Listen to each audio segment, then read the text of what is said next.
ایک साहब ने अपना वाकया लिखा कि वो एक दोस्त के साथ एक नीम सहराई इलाके में गए।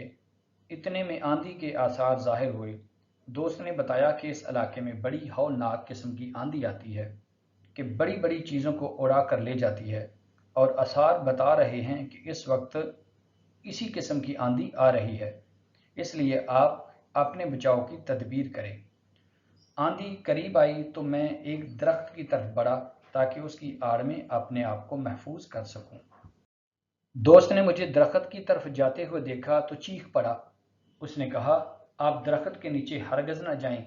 इस आंधी में बड़े बड़े दरख्त गिर जाते हैं, इसलिए इस मौका पर दरख्त की पनाह लेना बहुत खतरनाक है। उसने कहा, इस आंधी के मुकाबले में बचाव की एक ही सूरत है, और वो ये है कि आप खुली ज़मीन पर ऊंधे होकर लेट जाएं। मैंने दोस्त के कहने पर अमल किया और ज़मीन पर मुंह करके लेट गया। आंधी आई और बहुत ज़ोर के साथ आई।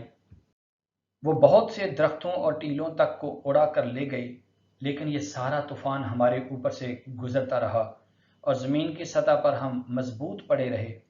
कुछ देर के बाद जब आंधी का जोर ख़त्म हुआ तो हम उठ गए। मैंने महसूस किया कि दोस्त की बात बिल्कुल दुरुस्त थी। आंधियां उठती हैं तो उनका जोर हमेशा ऊपर ऊपर रहता है। ज़मीन के नीचे की सतह उसकी बराह रास्त जद से महफूज रहती है।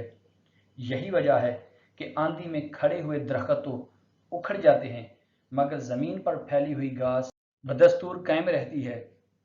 ऐसी हालत में आंधी से बचाव की सबसे ज़्यादा कामयाब तदबीर यह है कि वक्ती तौर पर अपने आप को नीचा कर लिया जाए। ये कुदरत का सबक है जो बताता है कि ज़िंदगी के तूफानों से बचने का सादा तरीका ये है कि जब आंधी उठे तो वक्ती तौर पर अपना झंडा नीचा कर लो। कोई शख्स इश्तियाल अंगेज बात कहे तो तुम उसकी तरफ से अपने कान बंद कर लो। कोई तुम्हारी दीवार पर कीचड़ फेंक दे तो उसके ऊपर पानी बहाकर उसे साफ कर दो। ऐसा कर लोगे तो हालात की बड़ी से बड़ी आंधी तुम्हारा कुछ नहीं बिगाड़ेगी।